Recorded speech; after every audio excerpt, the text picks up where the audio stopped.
actually ended up quitting my job and joining as head of product at this guy's startup. I also ended up marrying him. So that ended up really, and I actually went home and broke up with the guy I was dating like immediately. Like it was like after this that. is not always catch me reading she romance. Like that's like Love my it. guilty. Like it is really not what 16-year-olds should be publishing. Like it's like a controversial thing.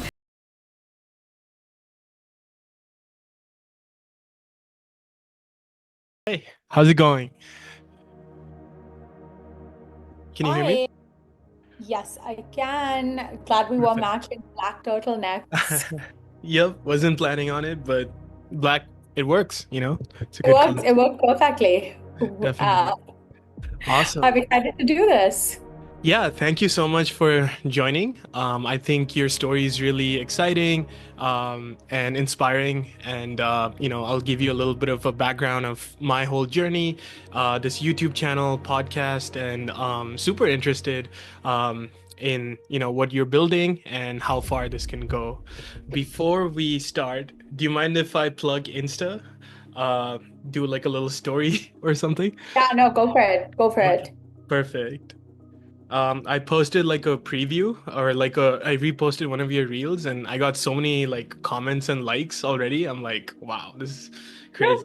Yay! I'm so excited. I'm really excited to be doing it. Awesome. Thanks for joining, Dini. I'm so excited. Let's go. If you don't mind tagging Sitch NYC as Yeah, well, so that if anyone wants to join, we can also like maybe we can make a code like Stoic for anyone who yes, wants to join through that, so they can like have an invite code that'll actually allow them to access the platform. definitely. That's a great idea. I just In tagged. fact, I will make it right now. Oh, perfect.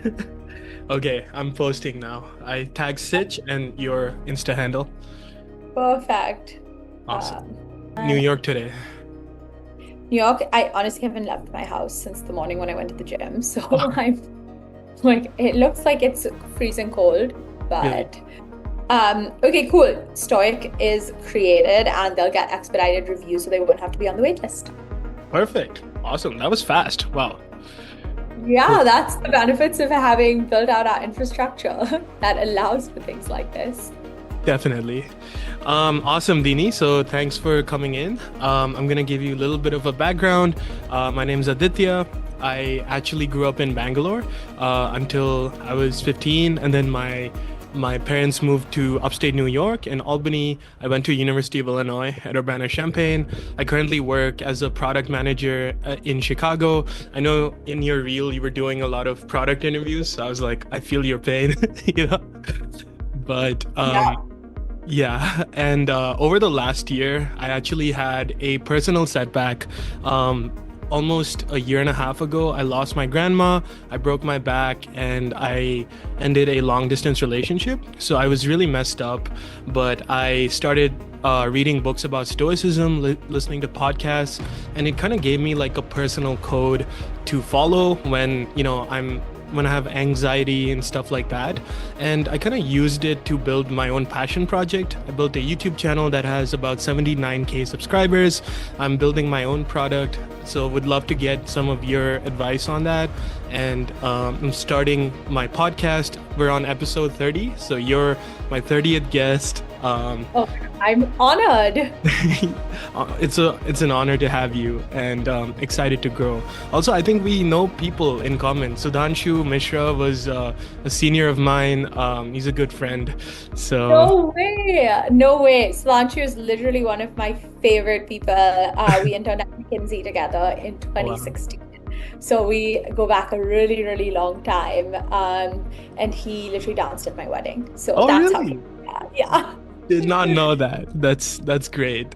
Another thing I would love to add. So one reason I'm super interested in Sitch and what you're building, my girlfriend and I met her on Bumble, and we consider ourselves like a dating app success story. Very serious about her. So she gave me a long list of questions. She's like, ask her this, ask her this, you know. So I love that. I love that. I mean, honestly, like Bumble, like Whitney Wolf has been one of my biggest inspirations. So, yeah, I think, they innovated like the traditional swiping apps innovated like 10 years ago and is Right. ripe for disruption and it's ripe for new blood. And the problem is that dating app success stories like yourselves are so far and few between now that Right. we really have to think about like what can we do to like really improve. Yeah, definitely. And I noticed I actually downloaded your app. My girlfriend scolded me, but I was like, research purposes only. Research, you can delete it immediately. Yeah. Like, That's what I did, but I noticed the questions you guys asked, and I noticed on your LinkedIn you specialize in prompt engineering. So I made the connection. I was like, wow. And then I saw that reel of you and your co-founder, and I was like, okay, there's something here. So excited to kind of unravel some of these disruptions that you say that you are headed towards in terms of traditional swipe apps. So yeah. awesome. I'm so excited to get started and obviously Sure. like happy to answer any and all questions unless of course it's like too much of a trade secret, but I don't Understood. think we'll get to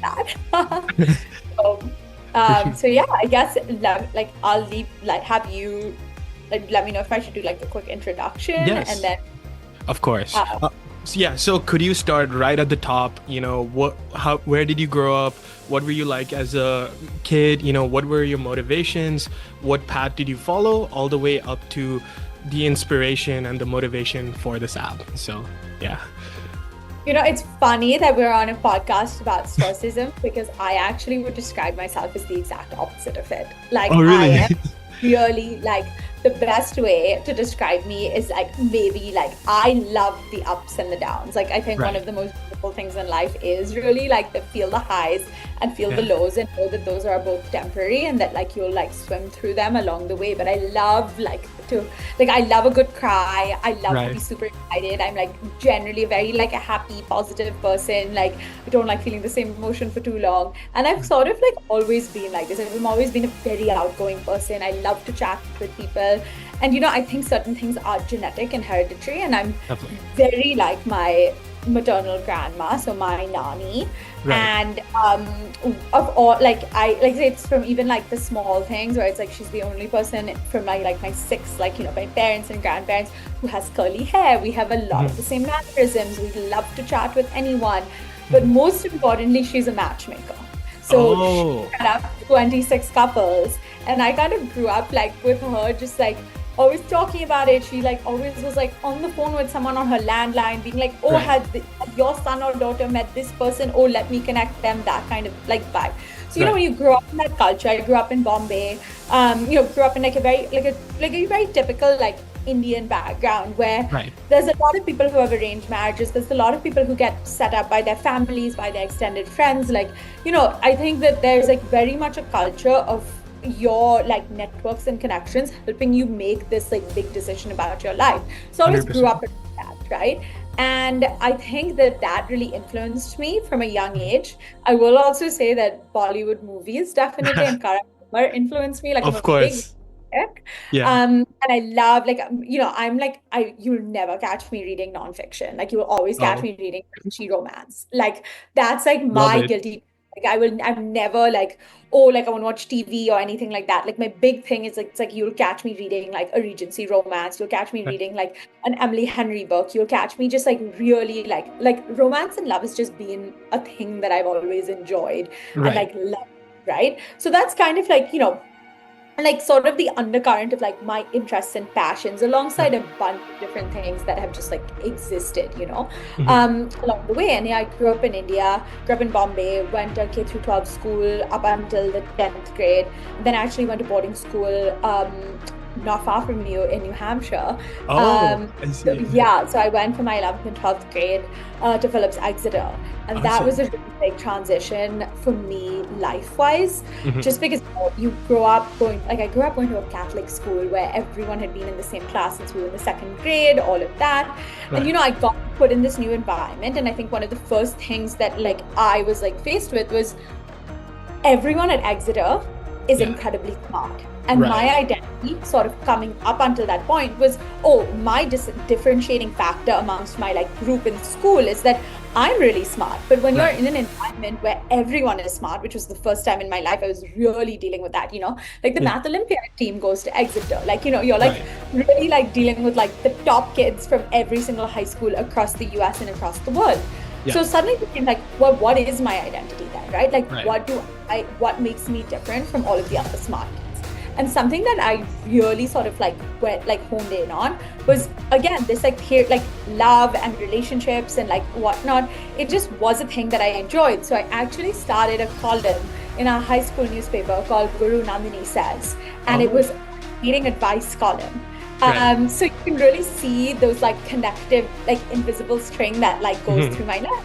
So I like start this column, and it is absolutely insane. Like it is really not what 16-year-olds should be publishing. Like it's like a controversial thing. And Right. keep in mind that this is being published in the oldest high school newspaper in America. Like Wow. it is like, this is not like, oh, like, you know, we're printing it on A4 pages Right. and like we're distributing it. It's like It's very prestigious. Like the yeah, newspaper. every week this goes out to alumni, to families. Like it is like a real like physical thing.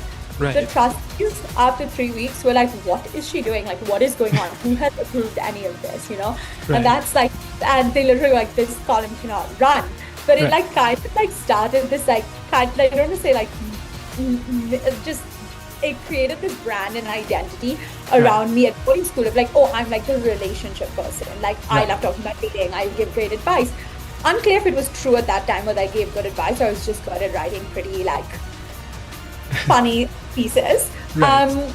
But I mean, like that was like, again, like as I was going through life, it just started to become like, as my identity was forming, this like love aspect just like existed in it.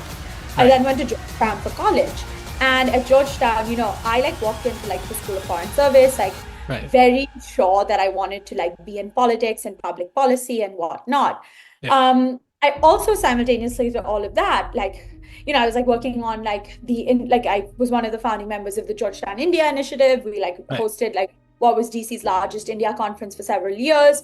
Was really involved with like designing the futures of the university, which is like this really big program that Georgetown runs on what is the future of higher education. TA'd like these classes, did all of this, literally like started in like at the India Innovation Lab, which the Gates Foundation like funded. So it was like, I was very like in the zone of like education, policy, government, like, you know, what can I do? But I was also in sorority. Which is where I see. I was in a fraternity, so I know the vibes. Yeah. And the one thing you need when you're in a sorority is you always need dates for formal, right? Right. A lot of formals. Yep. Lots of formals. And because I ran in all of these like more like consulting, financy, like just like I did a lot of very male dominant or at least highly co-ed environments. Right. Every formal that we had, I was always setting people up. Like I literally was like, 7, 8 different friends would be like, can you find me a date? I was like, of course I can find you a date. And it was so much fun. You know, it's like the little things where you don't realize, oh, this is giving me so much pleasure. This is what people are coming to me, you know, for.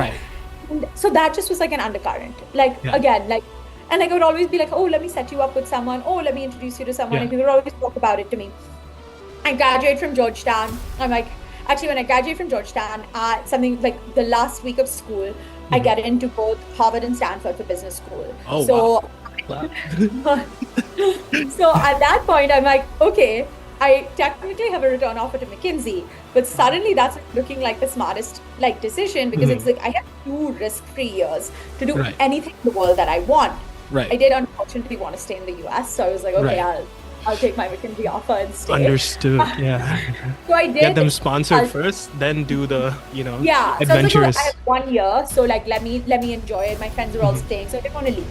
So I was at McKinsey and spent a year in DC. I loved it. I worked on some of the most fun projects. Like people have horror stories. I have nothing but good things to say about McKinsey. I loved the people I met. I'm still super close to a lot of them. Worked on like really interesting government projects because I was in the DC office. So, like I really got to like do a lot of things. So did they pause your Harvard and you know? So I did deferred. Yeah. So you did the 2+2 program that Sudhanshu did? Oh, gotcha. Yeah, I did. So Sudhanshu did it the year after me. So, oh, that's where you got the inspo. I'll say he got the inspo from me. But yeah, so I applied early and I sort of knew that because I'd heard it actually from my McKinsey colleagues that like it's actually not, the odds are still really low of getting them. So what it does is it forces you to take your standardized testing. It forces you to get your recommendations in order. It gives you kind of like a test run of what it's going to look like, right? Like when you actually apply. And that's actually what all my mentors told me. They were like, just apply. You're probably not going to get in. Right. So don't walk in assuming you'll get in. Walk in assuming that at least you'll have some shit done for the future. Definitely. So that's how I approached it. Like I really approached it like that, to the point where I was like, this is such a like shot in the dark. Like, you know, I got my interviews. I was like, oh, this is a shot in the dark. Like I'm not really like nervous or worried. I'm so sorry. My like doorbell is ringing right now. Yeah, go for it. Back in. Yeah, no, totally. Go for it. Okay, so basically, I wasn't really sure whether I didn't do it assuming I would get in. But when I did get in, of course, like so excited, so thrilled, couldn't believe it. Literally, like actually, crazy story. So I don't know how it's done now, but it used to be that Harvard comes out on one day and then Stanford comes out the day after. Right. So I got an email from Harvard saying like, congratulations, welcome to 2+2.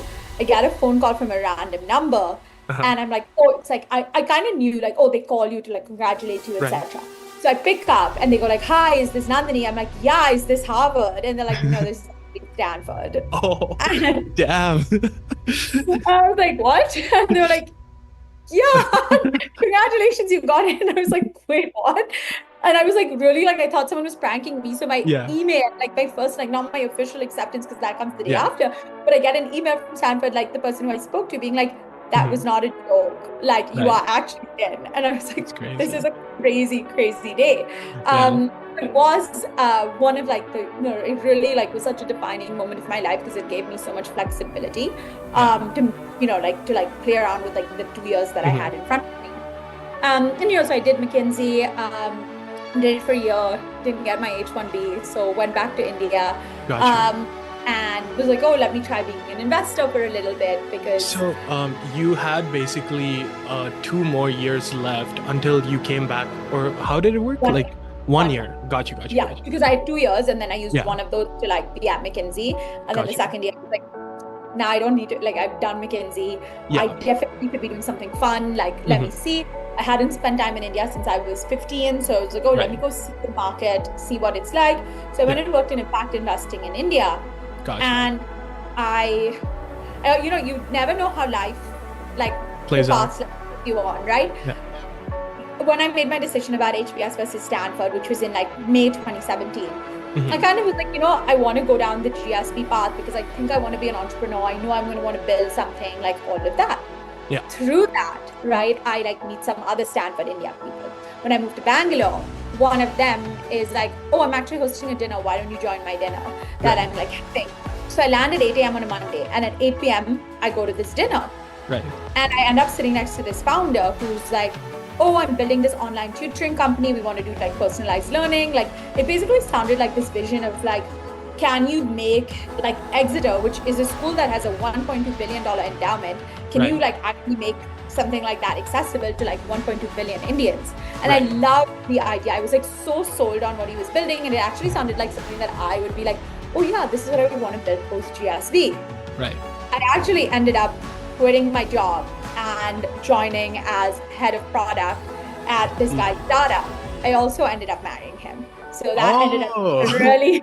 That's a twist, damn. Okay. So that ended up being a really, again, you never know. It's like, like I think choosing Stanford, choosing the entrepreneurial path and choosing that direction, it led me along to find someone who was equally aligned to the value set that I had, which was impact, entrepreneurship, building something, independence, like this life that's like bigger than just like what you want and your own like money and fame and whatnot. So I always think it's really interesting to like when people are like, oh, how do you meet someone? I'm like, you should really think about like, what are the values you hold and what are the values you would want that person to have? Because then why not, like, you should put yourself in situations where you're likely to meet someone who fits those things.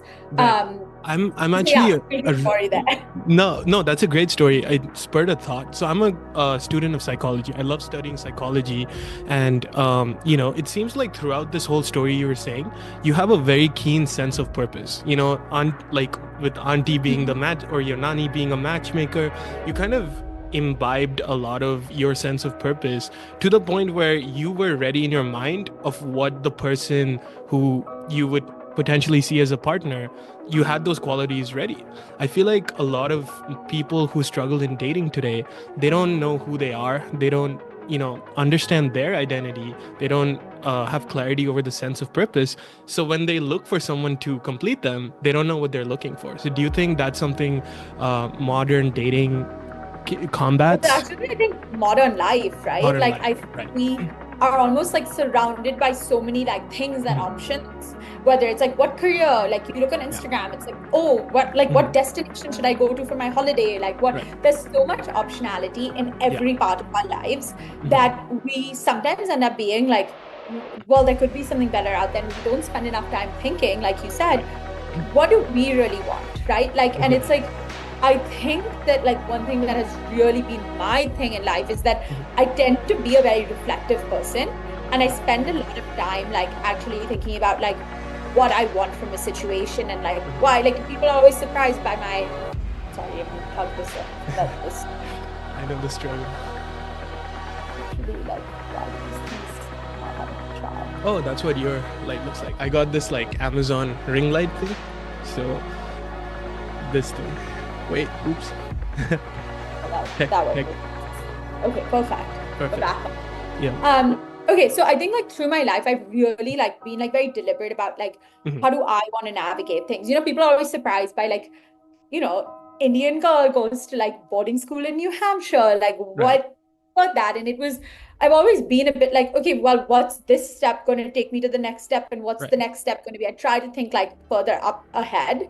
And that's been something that's really, really important. So I will say like that being rational is really important. And it's sort of like contrast to like what I say about being romantic, because I love romance, but I'm actually pretty rational when it even comes to love, where I think that one of the, well, it's all funny how these all things rotate back to like invisible. Yeah. In May 2017, clearly a moment of my life that was really important. I actually went to revisit Stanford, right? And yes, to like kind of just see where do I see myself going to school. And once I'd gotten in, and I was there when Sheryl Sandberg was speaking, who's always been someone I really look up to. And she was doing a closed door view from the top. She's also like, this was right actually after her husband had passed away very suddenly on a treadmill. And she was talking, she had stopped talking about lean in, and she was really talking about plan B and like grief and moving on in life partnership. And I remember someone asked a question, which was, when you were in our seats and it was like, another young woman, it's like, what was the piece of advice you wish someone had told you? And she said that the most important decision you make in your life is who you pick as your life partner. 100%. And that's the highest correlation to your professional success, your happiness, and like the end of life satisfaction. And I just remember hearing that and being like, yes, that makes sense, because ultimately, whether you work at McKinsey or Goldman Sachs, whether you go to Harvard or Stanford, whether you go to VC or become a private equity guy, like these all feel like much more small decisions that are not going to be so dramatically different and not so irreversible. But this decision of picking your life partner, it just was like, it haunted me in a way that I couldn't really describe it. It's like, wow, she's like, hit the nail on it. This is going to be the most important decision of my life. So I better be approaching this with the same degree of thoughtfulness that I am approaching my career, my colleges, my grad school, like all of these things. And I actually went home and broke up with the guy I was dating, like immediately. Like it was like after that, this is not who I want to be. Not after that, meaning like 1 hour after that, I left Stanford and broke up with him, and was like, so interesting. I know the journey my life's taking, and this is not the journey I'm going to be happy with. And so I really like hopefully one day I will meet her and I'll get to share what a massive impact she's on my life because of this. And I still think about it. So it's again, those like connective threads like throughout that come in. So I spent a year in India, met my now husband. We like built a edtech company together. Got to see like early stage startup life, like got to go through fundraise, got to go through like co-founder drama, like went like 0 to 1 product building, like working with engineers, like really like for someone who studied politics in school, this was trial by fire. Because I had so much expertise in education, it was easy enough to be a product manager. I think like given that I had never done product before, it I would have really struggled if I didn't have like a very clear vision of like, this is actually what we need to build. And it felt like these ideas had been sitting in my head for a really long time. Right. And then I was like with a heavy heart that I actually left and went back to school because I committed that I was going in 2 years. So you were doing long distance with your then partner? Yes. Partner as well. Yeah. Yes. Yeah. But it's still, I actually love the word partner more than I love the word husband, because I think it's so much more descriptive of like what our dynamic is. It's not like husband and wife. It's, we're actually like life partners. Right. 100%. And so I did long distance. Yeah. So I did long distance and we were doing SF to Bombay while I was at business school and he was building like a Series A company. So crazy pressure to put on a relationship. But to me, again, you pick people who get it, right? Like I could never date someone who expected me not to pursue my dreams in order to like make space for theirs. I could also never date someone who didn't have their own dreams. So like we were both at this phase of like, wow, we're both building and we're building separate from each other right now, but we're building with the same goals and aims in mind, right? Like we both want to make sure that we can build these big companies that have big impact on the world. And part of that is like, we're going to be good partners to each other on that like journey. Yeah. So as someone who is a success story in real life and who's building a mechanism for other people to find their partners, what would you say in terms of, let's say, attachment styles, ambition? These are things we don't see on Hinge, Bumble, Tinder. It's not thought about. So in your AI curation, like how do you implement some of these things that, you found someone, you resonated with them? How do you help your users solve some of these problems? So part of like why I'm building what I'm building is because I like really do feel like my theory of matchmaking is pretty simple, right? Like I believe that you want to introduce people who have on this the axis, right? Like they are on the same page when it comes to values and long-term goals. And then you want them to be actually complementary when it comes to personality traits and interests.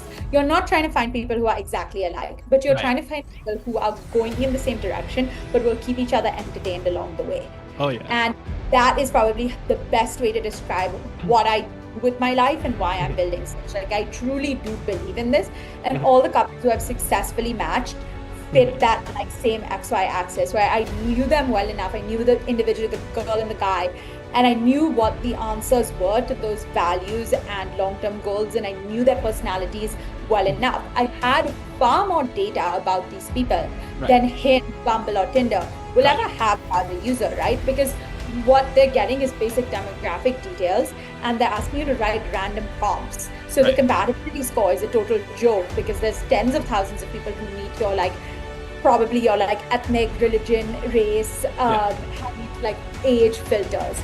But what they're not really able to check for is a range of factors about like, even let's start with like, where do you want to live long term? Like, what are your responsibilities? What are your life goals? Like what, like, it's not just about like, oh, do you want kids? It's like, how many kids do you want? Do you want to raise them in India? Do you want to raise them like in the suburbs? Do you want to raise them in the city? Do you want to have a career? Do you want to have a career where you both are equal partners? Do you want to split the rent? Like what, let's talk about like, all of these things are so important. And the one thing is that I feel strongly about, I sound like I feel strongly about a lot of things, but one of the things that's really important to me is this idea that there isn't a one size fits all pattern, right? 100%. Like today, what works for me and my husband will probably not work for 99% of the other people. What works for you and your girlfriend will probably not. It's not about one type of relationship and modeling this behavior. It's actually about saying relationships are so fundamentally unique and people are so unique that we're actually looking at a large data problem. We're literally saying like, hey, if I had perfect information about everyone in the world, I could actually match you far better because I have all this information. Now, no one in their right mind is going to put this kind of really personal, deep information on their Hinge profile. People screenshot that, people laugh about it, people like, it's not a place to be like honest and vulnerable and open. But that's why in some ways matchmakers or like this third party concept really works, because today if my friends are telling me about what they're looking for, I'm not revealing that information to the person. I'm merely like saying, oh, I know you're looking for XYZ. I know this person is looking for ABC. He has X, Y, Z, and you have A, B, and C. So let me get you guys. I don't need to reveal the A, B, and C and the X, Y, and Z to anyone. So that's the beauty of like a third-party platform that's able to do some of like the leveraging. Now with human, we can only compute so much amount of data at any given point, right? And I experienced this because last year in January, this is like kind of skipping things along, but like I had just wrapped up, like I had been working on like a pilot in the dating space called Setup. Had a co-founder. We ended up realizing it wasn't a good fit for each other and like, parting ways. And I knew I wanted to build something in matchmaking. Like I just knew it. And the advice you always get is do things that don't scale and do like a low code, no code, right?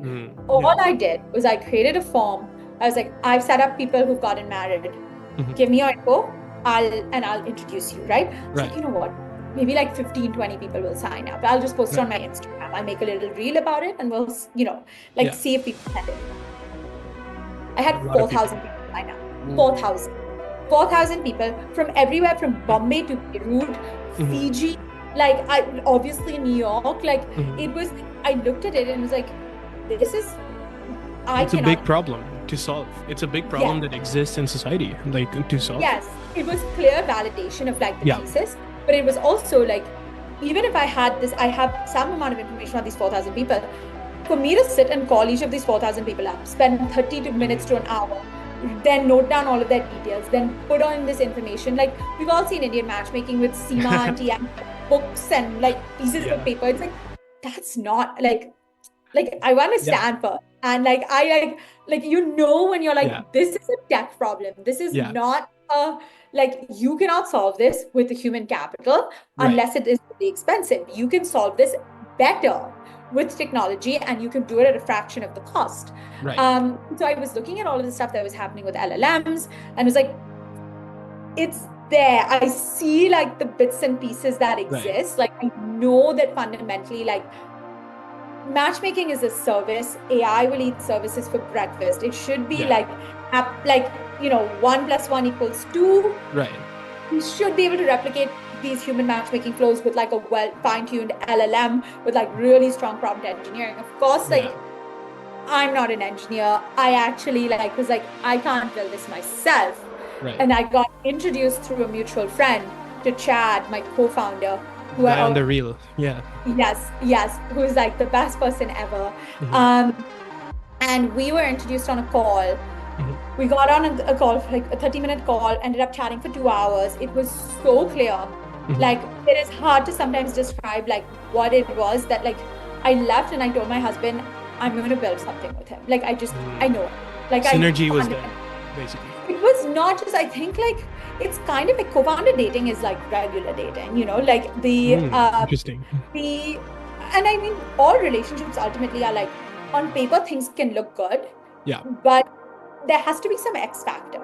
Like there's it's like you can, there's a lot of great resumes out there, but like, are those people going to be your friends, your girlfriends, their boyfriends, your co-founders? No, there has to be something that just like works, like something missing.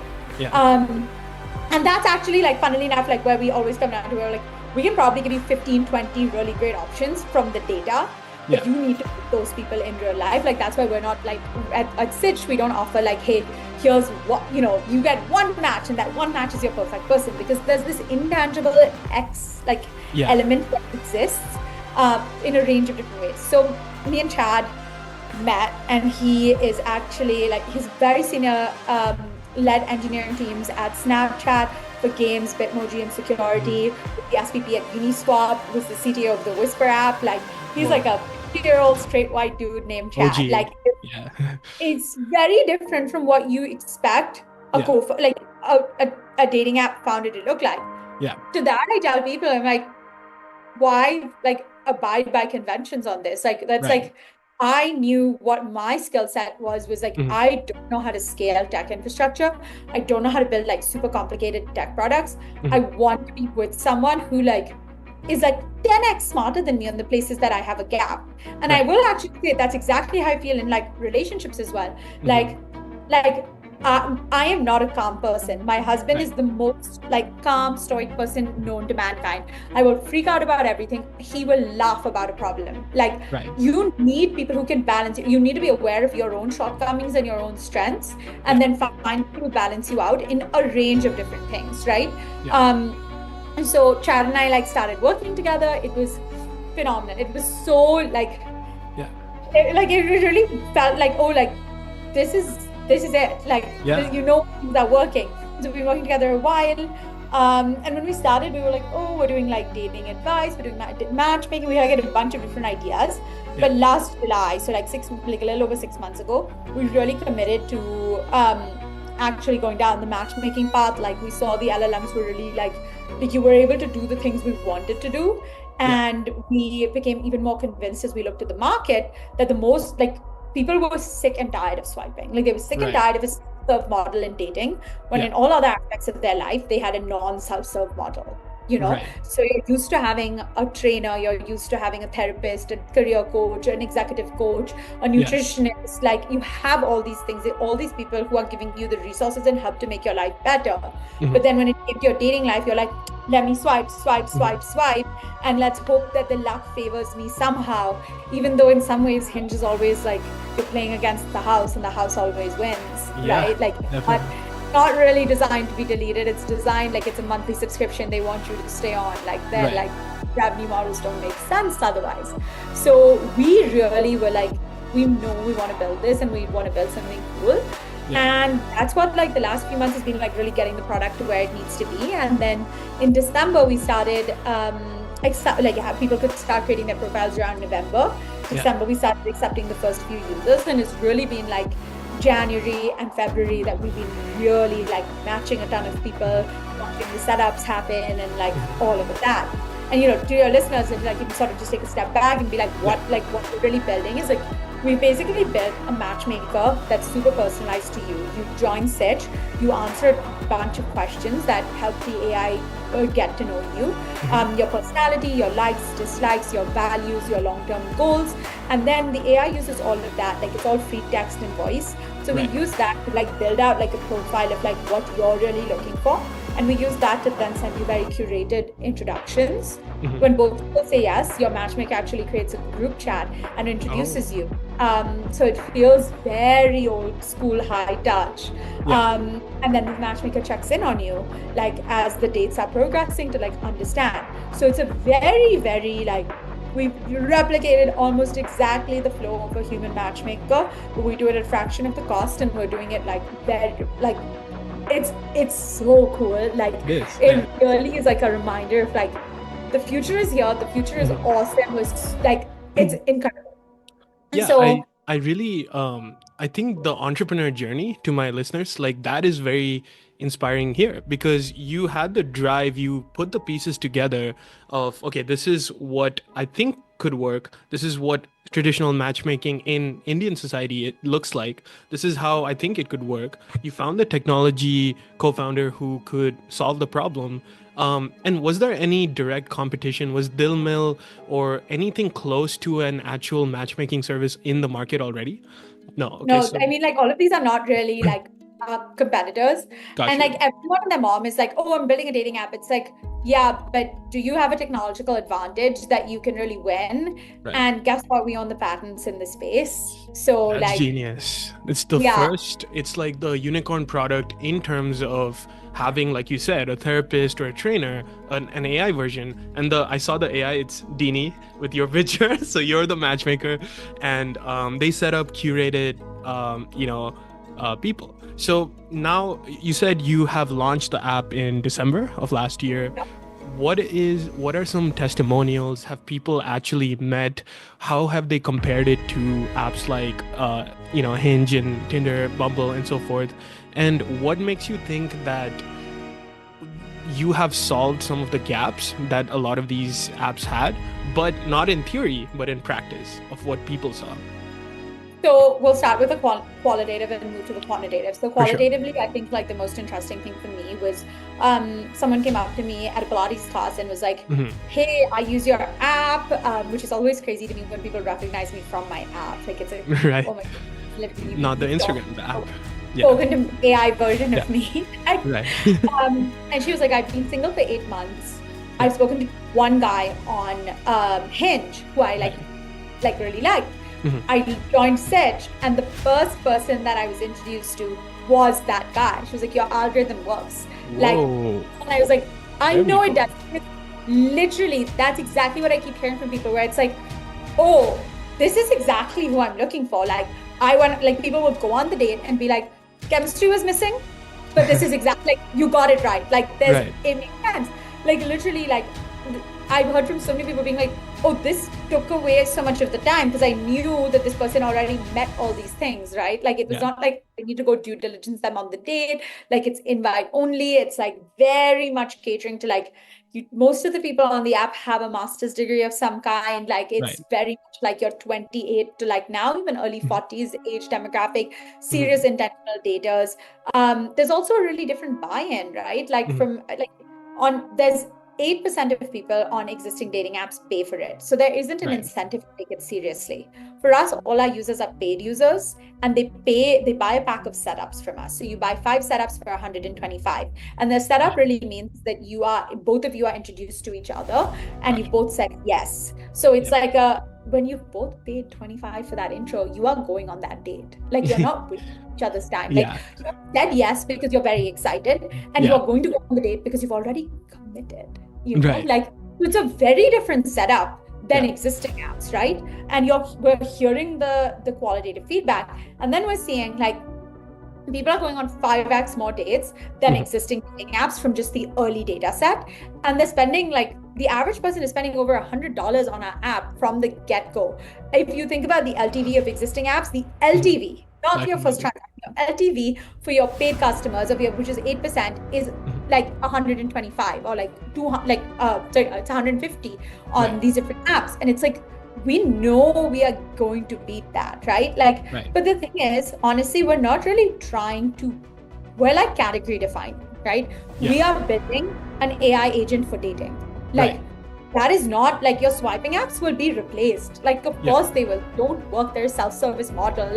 I don't want to spend 100 swiping on 100 profiles a day, having useless conversations with people this back and forth. It doesn't work. The match and Bumble stock is such a low point right now. So it's almost I'm not even trying to make an argument for why these things don't work, because we already know they don't work. The question is what can make it better.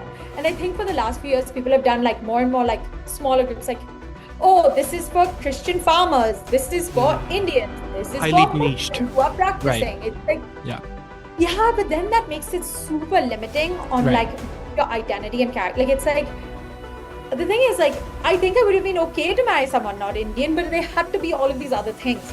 I would have preferred meeting someone. Making it smaller and smaller doesn't make the pool better. It becomes niche, and your dream person might not be on there. So we're really trying to build something that feels like a high-end matchmaker, but just very accessible and affordable. And this idea of accessibility and affordability is actually probably the theme of my life, right? I care deeply about education and giving people the opportunity to have high quality education. That was why I was so excited about building an ed tech, and why eventually I will definitely go back to India and be in politics for the sole purpose of building an education sector there, right? I care a lot about access. I don't like the idea that being the best version of yourself is something that's an elite idea. I would want, and with the advent of AI and the idea that coaching, which was such a it was resource constrained by high quality humans, or teaching can become something that more people have access to, and that we can all be better versions of ourselves. And that's actually the ultimate hope of Sitch, right? It's 100%. We want to take you on this journey because we want to give you all of this help and guidance and feedback, and ask you the questions about what you're really looking for. And after you go on that date, be well, how did you feel about it? Did you feel you could chat with this person for the rest of your life?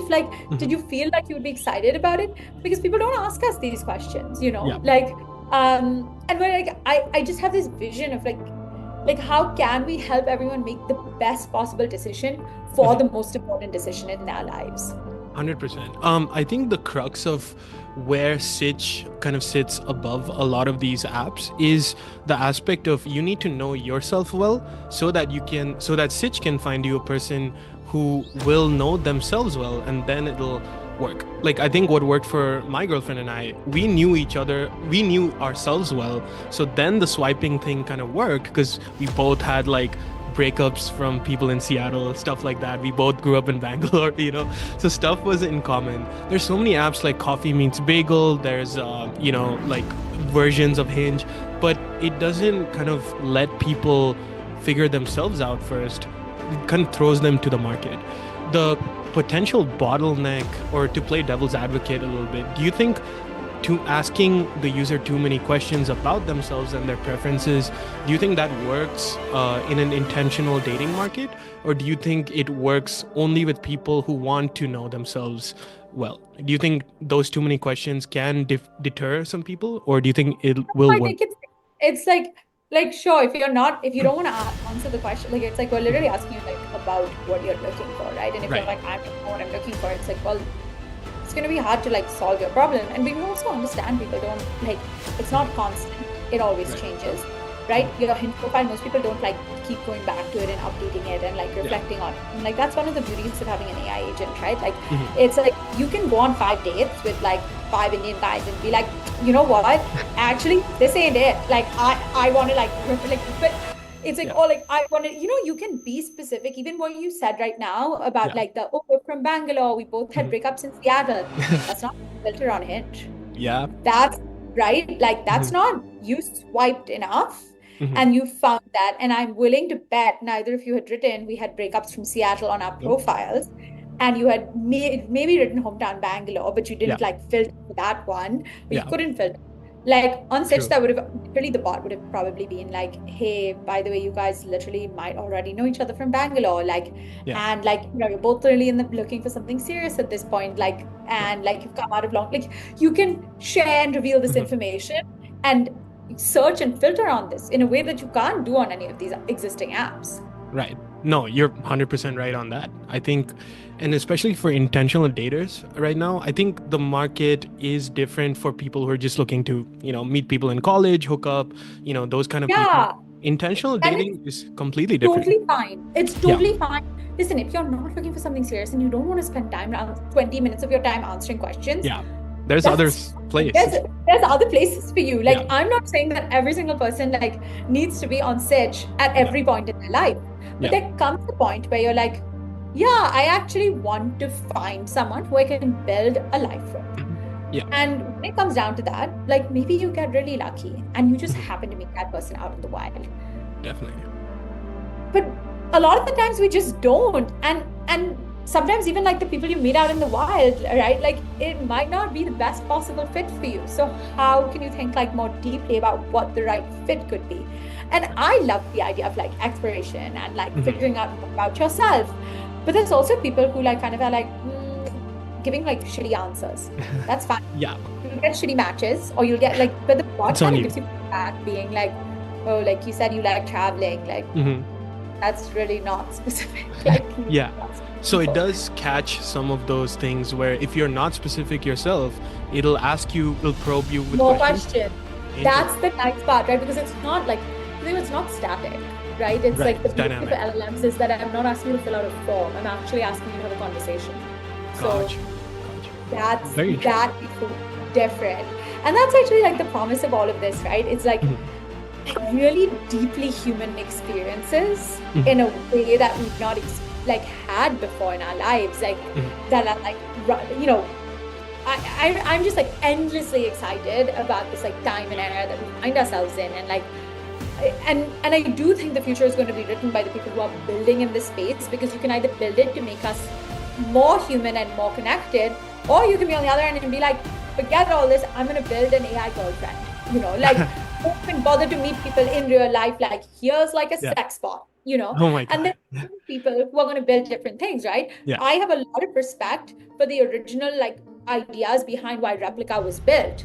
What its now uses is very different, very, very different. But I have a lot of respect for where it started from, which was like actually like revealed to all of us that like, like people are lonely and people are down to talk to an AI agent, and like you can either make them dependent on that agent, or you can make them use that agent to like benefit connection. And that's what got me really excited. It's like, okay, we get to decide how we want to build in this space. And Chad and I are both like, when we like founded like holding companies called Unusual Circumstances, and our like manifesto is like, we make technology that connects us and makes us better humans. And that's what we really, really believe in, right? And we also like everything we're doing at Sitch, we've patented across like networking, friendship. Like we really see ourselves as like, Chad is super social, I'm super social. We love connecting people. We love being part of communities and broader networks and whatnot. And I think it's really important that like we think about how AI plays a role in actually like making us more connected rather than making us more isolating and allowing us to just like I don't like products in which it's like my AI friend will talk to other AI friends, or like here's my social media and only AI bots are going to respond to it. Like, no, I don't want that. I want my IRL world to be improved on by agentic AI.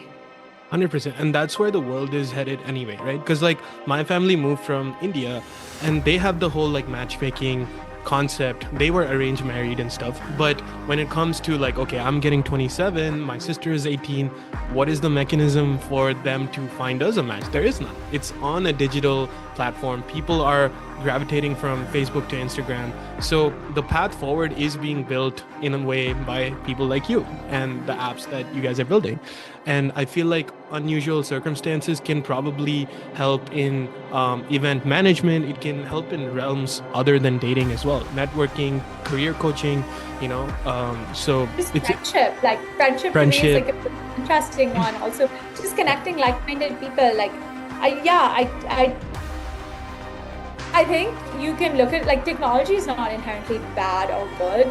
AI is not inherently bad or good. It's our applications and uses of this. Similar to how like some people really thrive on social media and some people find it really disastrous for their mental health. And it's always about applications, always about the intention of the people building the products. And like we're kind of approaching it and being like, hey, I know, like I want to help people find their purpose. I want to make dating less isolating. I want to make it less gamified. I want to make it less frustrating. I want to make it less about like less difficult and more exploratory and more interesting and more deep and meaningful. And like that's what we're going towards. Like that's like really like my North Star. Like do you like, even if it's you go on a date and it's not your person, did you leave like, I'm glad I was here. Right. Or I'm glad I know myself better and my preferences better through this app experience, so that can definitely drive a lot of value. One question I had. So I have a mentor. His name is Sahil Bloom. I don't know if you know him. He's this huge influencer guy. He attacked, I love books. So he self-published a book recently. It's called 5 Types of Wealth. And there's some people who are disruptors where he came in, he had 20K subscribers on YouTube. I have a lot more than that, but I saw how he went from 0 to 1 so fast, where he had the book, he had the social media presence, he put an ad on Times Square. Next thing I know, he's on like some of the biggest podcasts. He's taken this book and it's become a New York Times bestseller. I see a similar pattern with you and Sitch, because the enormous amount of drive you have, and you have very strong technical co-founder. Sitch already, with your Instagram following, I see that it's on the cusp. So as an entrepreneur, what takes a product from 0 to 1 and beyond? And how do you do that in our digital changing world today? Like how have you gotten Sitch to the point where like I see it everywhere now on Reels? Is that your own understanding or instinct of Instagram? Is it something Stanford taught you? Is it something you picked up? Like, I actually think like part of the answer is like virality can be really fleeting. Right. So I actually would, like if I were giving advice to someone, it would be like, don't focus on the viral moments. The viral moments will come. Like what you're not seeing is like, this has been like a 2.5-year slog. Like I built a company, I cut it down. I've been building this for like a while. Like Yes, people are now seeing stuff for the last like month, 2 months, but that's parts of like years of like effort, right? And it's, you make incremental progress every day, and like virality will come. I think people who are hacking virality, like there's a lot of people who are good at like getting like 1 million downloads or like 100,000 downloads on an app in like 1 week. And it's like, yeah, did any of those users stick around? Like you were able to create like a viral moment, but did it ever lead to anything that was actually meaningful? And what you can do, what you really should be doing is not focusing on like early numbers, like press, social media views and likes and all of that. I still firmly believe you build a product that people want and they will come. Like you will slowly and steadily build something. I wish that I was sitting here being like, hey, I have 100,000 users already. I don't. I know my 100,000 users will come. Like I absolutely know they will come, because I am building very thoughtfully the kind of product where you come in and you're like, fine, I don't like my first 5 matches. I believe in this product. I understand why it's being built. I understand what it's asked of me, and I understand how it's going to work. Right. And that's actually like being thoughtful and being really driven about like, why are you building this, right? You're not building this to get like I don't want to be like, it's like, I don't care about like getting an article in XYZ place or like a billboard in Times Square. Yeah. What I care about at the end of the day is, did I build a massive company that changed the world? And it comes in 5 years, 7 years, 10 years, 15 years. I need to know with like single-minded like focus, this is where I'm going. This is what matters. And I think we're all fundamentally like, we are driven by certain things and we care about certain things. So how do you focus on like again, like finding what that thing is for you? And like entrepreneurship is not fun. It's not sexy. It's actually a slog. Like we don't talk about a lot of it. Like it's really become glamorized in a big way. But actually like most of the time you're like running around with your like a headless chicken. You're stressed like about a million different things. You don't know where your next paycheck is coming from. You don't know if you're going to meet numbers. You don't know if like a better funded competitor is going to come out of the like the blue. You don't know any of this. But what you have to believe is that every day when you wake up, you actually care about what you're building and you connect deeply with the why you're building it. So definitely. Great answer. Yeah, definitely. That will help me and a lot of entrepreneurs. One question I had, what about safety and protecting the users? You know, there's things like catfishing. Love bombing is more of like a interpersonal thing. It's like people emotional manipulation, verification, ghosting, breadcrumbing. How does Sitch kind of deal with some of these? We can't really like love bombing and breadcrumbing. Like these are all things that like people are doing. Like that's hard for us to be like, because we don't monitor one-on-one chats. Like if you're talking to somebody on the app, like that's a huge invasion of privacy for me to come in and be like, you shouldn't be saying this. However, catfishing is crazy. I saw this in my first dating app I built. I'm like, I literally am asking you for a verification selfie. If you pretended to be a blonde girl and you are a man, why have you sent your selfie? Like, did you think I wasn't going to check? So we do that, but it's like identity verification is super important. And we currently don't have we haven't like added in LinkedIn and Instagram, but we will add those in at a later stage. But so far we're just finding like, because we have an invite code, that actually is like a good screening mechanism. Right. And the verification selfie is like really good. I'm a girl, like I know it. I think it's like sometimes you're like, oh, like we've forgotten that these things can be really dangerous. Like it's funny because it's like, I forgot how like Uber is a crazy concept when you really think about it. Like I'm getting into this random stranger's car. And then when I like started taking Waymos when I was in SF, I was like, wow, I feel so much better. I forgot that I have this, like sometimes like, I'm like, it's super late at night and like an Uber driver is dropping me home. I'm like, I actually don't like the fact that you know that I live here and that it's like, I unlock the door and like you like can see it's too much. So I think like safety is something we like it's hard in an online world, right? Like to like keep people safe. So we're trying to do our best to really like make sure people are who they say they are. Unfortunately, we can't control for bad behaviors that happen after we verified that. But we're definitely like looking into that. Got you. Yeah, that's great to know, especially with the kind of user base you guys are going to have. I think that will be phenomenal.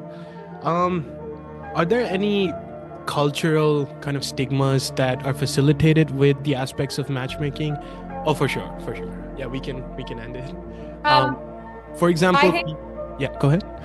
Well, it's funny because I actually think Netflix did my job for me, right? Like in like normal matchmaking. Like, thank you, Netflix, for Indian matchmaking. Thank you for like making everyone be like, wait, do I want an arranged marriage? Do I want a Sima Aunty? Or, like it's almost like it's amazing when the tides are turning somewhere and you're like, oh, I'm like jumping in now, like versus like I think 6-7 years ago, like when like Tinder, Bumble, Hinge were doing pretty well, it'd been hard to come in and be like, why don't you trust a matchmaker? So that has worked. What I think is really lovely for me is that I am very connected to my like Indian heritage, and like I go home for 6 weeks a year. Like I am very Indian. Like in every year we host a big Diwali party, we host a big Holi party. Like this is my cultural tradition. This is also like my grandmother. Like it feels so deeply connected to who I am and the things I care about. And I feel so lucky that I'm able to share this with the world. And it is very different from like, I don't like this, it's hard to like be like with like matchmakers in India, there's like a monetary aspect. There's like a lot of stuff around like people being forced into marriages they're unhappy with. Like it's not this like rosy colored picture. So I don't want to suddenly be like, oh, like matchmaking in India is perfect and like all of that. But there is a sense of like, hey, can you trust the people in your life, or can you trust other people to help you make this decision? And I love that I'm able to share that. And I love that like, I get to bring a little part of my like family background. I think that's actually like maybe the thing that like it's very special to me. I was home, with my mommy, and like I was talking about what I do, and she's like 87. Like it's such a different like, and she like showed me her diaries where she would like write down all of these things, and like like the landline, like where she like always would like make these phone calls, and like I'm like, look at my database, it's online on my laptop. And my grandma's like, what? Like it's so crazy because you think about like the cultural legacies and the things we pass on. And I do feel like there's this big part of her that exists in it, and like my why so often it's because it's like it's there, like this is just in me. And it's like so nice to be able to like think of it as like, she did this for so many couples. I hopefully will do it for like 26 million people, like 100%. It's like that's like, at least that's the hope and the goal with this. No, it's a great message. It's a great purpose. You have a tremendous amount of drive, and I think the big ideas that work, the unicorns and disruptors, they come from a place of surety. Like that this worked before, how you can make it work in the present and how it'll impact the future. So I know you do have to drop in a bit. So I would personally love to, work with you and Sitch. Also make maybe a review, like not me on the dating app, but one of my friends, and like see their user journey, see the verification process. Maybe they can meet their person too. I'd love to make like a little video series or podcast in the future with you. Absolutely, would be so happy to do that. As you know, we made a code for you, so any of your viewers who want to like try and experience it, because Sitch is invite only, we have the code STOIC for all your viewers, and that will give them, they'll be able to skip the waitlist, which I think currently is like 6,000 or 7,000 people. So it is. So please use the code if you're going to join. It's just easier for us to track that way. And I think it's so fun to like watch this, because I think this is going to be a long journey. It's going to be a fun journey, and it's always so cool to like meet people along the way who are excited and believe in the mission that Chad and I are trying to build. 100%. Yeah, I would love to collaborate. I'll leave the link in the description, the code STOIC. And I'd like to leave with one STOIC quote and what it means to you. So the impediment to action advances action. What stands in the way becomes the way. Obstacle is the way, by Marcus Aurelius. What does this mean to you? For me, the only thing that stands between us and what we want is ourselves. Right? It is like truly like whenever I hear like these things about life is, it's not about overcoming like the actual things that come. Like it's like you have everything that is needed within you. You are enough, and you are enough to overcome all of these different things.